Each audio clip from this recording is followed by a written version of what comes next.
Hello दोस्तों, आज हम आपके सामने प्रस्तुत करने जा रहे हैं सूरदास जी के बारे में महत्वपूर्ण कथन। इससे पहले की क्लास में हमने देखा सूरदास जी का जीवन परिचय, सूरदास जी का काव्य पक्ष और उसका काव्य पक्ष के दोनों पक्ष हमने देखे, एक भाव पक्ष देखा और एक कला पक्ष देखा। इस क्लास में हम देखने जा रहे हैं कि सूरदास जी के बारे में इतिहासकारों का मत क्या क्या था। इतिहासकारों ने सूरदास के बारे में कौन कौन से महत्वपूर्ण कथन कहे, आइए देखते हैं। दोस्तों, अगर इन महत्वपूर्ण कथनों की मैं बात करती हूँ तो अगर आप यूजीसी नेट का एग्जाम देने जा रहे हो तो अति महत्वपूर्ण ये कथन आपके समक्ष रखे गए हैं। यदि आप असिस्टेंट प्रोफेसर का एग्जाम देते हो या टीजीटी पीजीटी कोई एग्जाम देते हो तो वहाँ पर भी यहाँ से पूछे जाने की संभावना बनती है। दोस्तों, चाहे जो भी लेखक हो, उन लेखकों पर जो आलोचक होते हैं उनका मत क्या होता है, उन्होंने अपनी लेखनी उस लेखक को लेकर किस प्रकार से चलाई, ये महत्वपूर्ण कथन आते हैं और इन कथनों को हम यहाँ साझा करने आपके साथ जा रहे हैं। इससे पहले की क्लास यदि आपने नहीं देखी है तो आशा करती हूँ कि आपको वह क्लास देख लेनी चाहिए। सूरदास जी के बारे में अगर हमें जानना है, कोई भी क्वेश्चन अगर आप किसी पेपर में सोल्व करने जाते हो तो कभी भी रट कर आप क्वेश्चन को सही नहीं कर सकते हैं। यदि ऐसा कोई क्वेश्चन है जो आपको नहीं आ रहा है और उस कवि के बारे में, जिसके बारे में क्वेश्चन है, आप अच्छे से पढ़े हुए हो, गहराई से जानते हो, तो उस क्वेश्चन का आंसर भी आप अंडरस्टैंडिंग के आधार पर निकाल ले जाते हो। इसलिए कहना चाहूँगी, कोई भी एग्ज़ाम कभी रट कर पास नहीं किया जा सकता है। किसी भी एग्जाम को फाइट करने के लिए आपको उस विषय की गहराई से रूबरू होना होगा, गहराई से आपको उस विषय को जानना होगा। यदि हम कवि की बात करते हैं तो कवि के बारे में 10, 20, 50 चीज़ें रट लेने से कभी कोई एग्ज़ाम पास नहीं होता है। एग्ज़ाम पास करने के लिए उसी कवि को आपको समझना पड़ेगा कि अनेक आलोचकों ने उस कवि के बारे में क्या क्या मत दिए हैं, कौन कौन से उनके भाव पक्ष में गुण थे, कौन कौन से कला पक्ष में उनके गुण थे, किस प्रकार का उनका व्यक्तित्व था, किस प्रकार की रचनाएं उन्होंने रची। इन सभी चीज़ों से आपको रूबरू होना होगा। आइए, कुछ ऐसी ही पहल लेकर आज आपके सामने उपस्थित हुई हूँ और आज की हमारी क्लास रहेगी सूरदास के महत्वपूर्ण कथन। महत्वपूर्ण कथनों में सबसे पहले हम उठाते हैं आचार्य रामचंद्र शुक्ल को। आचार्य रामचंद्र शुक्ल एक ऐसे आलोचक हुए हैं कि उनकी आलोचना को आधार मानकर हम किसी भी कवि की किसी भी विशेषता को निर्धारित कर सकते हैं। आचार्य रामचंद्र शुक्ल ने सूरदास के बारे में कहा कि सूरदास वात्सल्य का सम्राट है। सूरदास को वात्सल्य का सम्राट किसके द्वारा कहा गया? आचार्य रामचंद्र शुक्ल के द्वारा। उसके बाद आता है कि आचार्य रामचंद्र शुक्ल ने कहा कि जीवनोत्सव का कवि है। सूरदास जीवनोत्सव का कवि है। ध्यान रखिएगा, ये एक एक लाइन आपके लिए एक एक क्वेश्चन का आंसर है। उसके बाद आचार्य रामचंद्र शुक्ल ने कहा सूर वात्सल्य का है और वात्सल्य सूर का है। ये भी बहुत बार पूछा गया है कि सूरदास जी के बारे में यह किसका मत था कि सूर वात्सल्य का है और वात्सल्य सूर का है। तो किसने कहा? आचार्य रामचंद्र शुक्ल ने। उसके बाद देखते हैं, आचार्य रामचंद्र शुक्ल ने कहा सूर भावाधिपति है। जो भाव पक्ष है सूरदास का वो बहुत ही श्रेष्ठ पक्ष है, यानी जो सूर है वो भावाधिपति है कि भावों के अधिपति कहलाए। उसके बाद है आचार्य रामचंद्र शुक्ल कहते हैं कि प्रसंगोद भावना करने वाली ऐसी प्रतिभा हम तुलसी में भी नहीं देख पाए। आचार्य रामचंद्र शुक्ल कहते हैं कि जो सूरदास जी का भाव जितना महान, जितना श्रेष्ठ था, इतना तुलसीदास का भी नहीं था। कि जो सूरदास में प्रसंगोद भावना है, प्रसंग के अनुसार जो भाव उत्पन्न किए हैं सूरदास ने, वो हमें तुलसीदास में भी दिखाई नहीं देते हैं। आचार्य रामचंद्र शुक्ल का कहना है।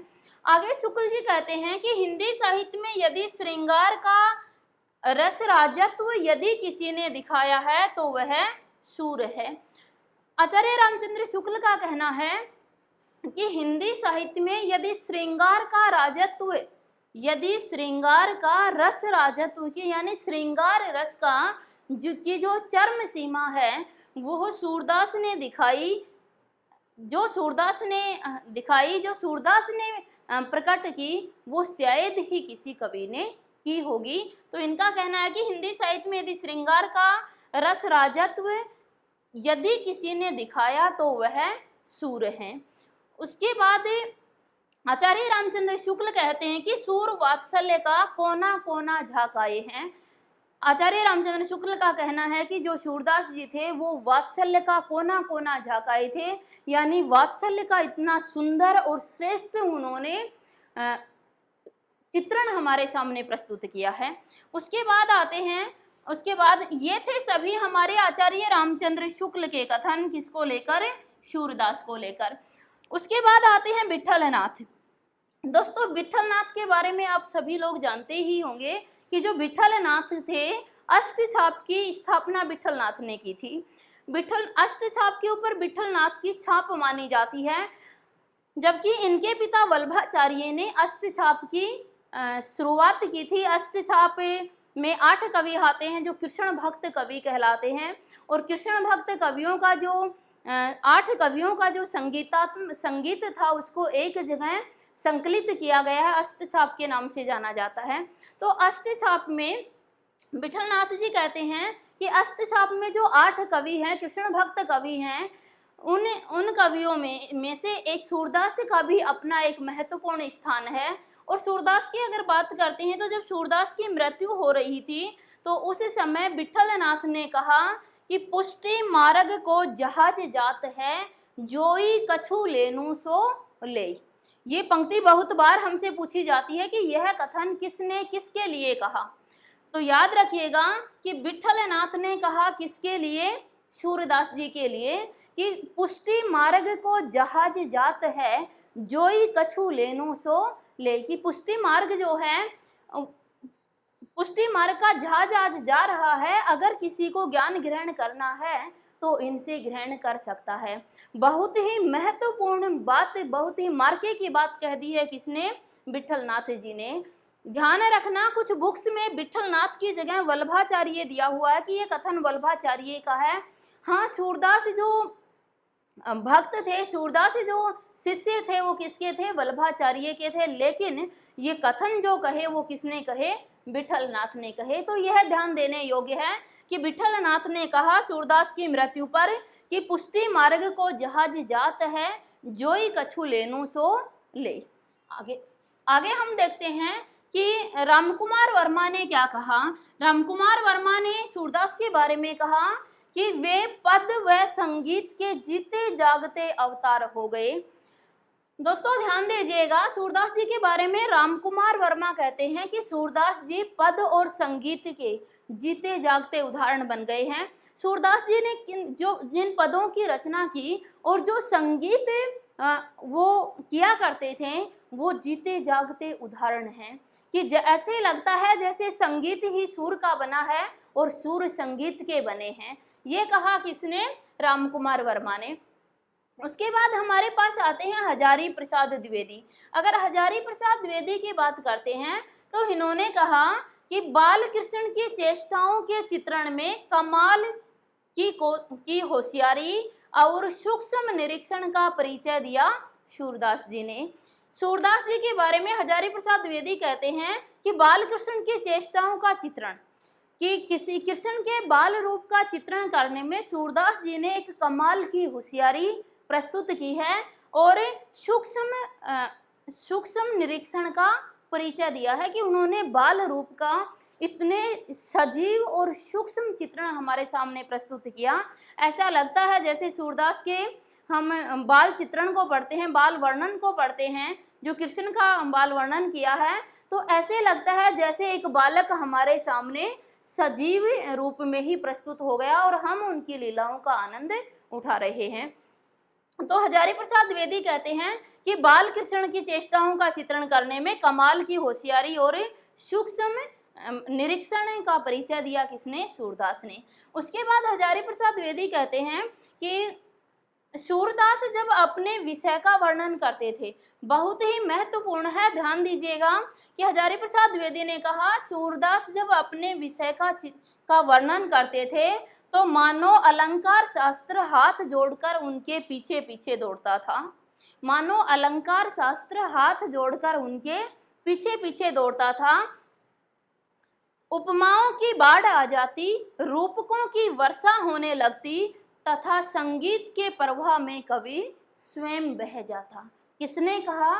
हजारी प्रसाद द्विवेदी ने। हजारी प्रसाद द्विवेदी ने सूरदास जी के लिए कहा कि जब सूरदास जी अपने विषय का वर्णन करते थे तो मानो अलंकार शास्त्र हाथ जोड़कर उनके पीछे पीछे दौड़ता था। उपमाओं की बाढ़ आ जाती थी, रूपकों की वर्षा होने लगती और संगीत के प्रवाह में कवि स्वयं बह जाता। कितनी बड़ी बात कही है किसने? हजारी प्रसाद द्विवेदी ने, कि हजारी प्रसाद द्विवेदी ने सूरदास जी के संपूर्ण काव्य का निचोड़ इन 4 लाइनों में हमारे सामने प्रस्तुत कर दिया कि ऐसा अलंकार शास्त्र का ऐसा श्रेष्ठ चित्रण हमारे सामने प्रस्तुत किया, ऐसी महिम गहराइयां हमारे सामने प्रस्तुत की। ऐसा लगता है जैसे सूरदास के पीछे पीछे ही अलंकार शास्त्र हाथ जोड़ के चल रहा है कि भाई जैसे भी यूज करना चाहता है यूज कर ले, मैं तेरा हो गया हूँ। ऐसे हमें प्रतीत होता है जब इनके वर्णन को हम पढ़ते हैं। ऐसे लगता है जैसे उपमाओं की बाढ़ आ गई, यानी उपमा अलंकार की तो बाढ़ ही आ गई है और जो रूपक अलंकार है उसकी वर्षा होने लग गई है। और जब संगीत करता कवि तो उस संगीत में स्वयं ही बह जाता था, स्वयं ही उस संगीत के अंदर रम जाता था। ऐसा पता ही नहीं होता था कि सूरदास गा रहे हैं, संगीत कर रहे हैं या सूरदास जी का ही संगीत बन गया है। ये महत्वपूर्ण कथन थे सूरदास जी के बारे में अनेक इतिहासकारों के। आशा रखती हूँ आप सभी को अच्छे लगे होंगे, समझ आया होगा। और कहना चाहूंगी कि किसी भी परीक्षा के लिए अति महत्वपूर्ण ये कथन है, अवश्य इनको 2 बार आप गौर से सुनिए। अपनी कॉपी में, अपनी नोटबुक में या अपनी कॉपी में आप इसे नोट डाउन कीजिएगा, इसे लिखिए या छापिए, आपकी भाषा में कहें, लेकिन आप ये अति महत्वपूर्ण हैं, इनको आप एक बार अवश्य याद कर लें। आशा रखती हूँ यह प्रस्तुतिकरण आपको अच्छा लगा होगा, पसंद आया होगा। और अगर यह प्रस्तुतिकरण आपको अच्छा लगा है तो क्लास को लाइक अवश्य कर दीजिए। दोस्तों, आप लोग लाइक करने में बड़ी कंजूसी करते हो, लाइक कीजिए ताकि आपके लाइक से हमें मोटिवेशन मिलता है और इस प्रकार के अनछुए पहलू लेकर हम आपके सामने उपस्थित होते हैं। आशा रखती हूँ ये सभी आपको समझ आया होगा और इसी प्रकार के अनछुए पहलू देखने के लिए आप बने रहिए हमारे साथ।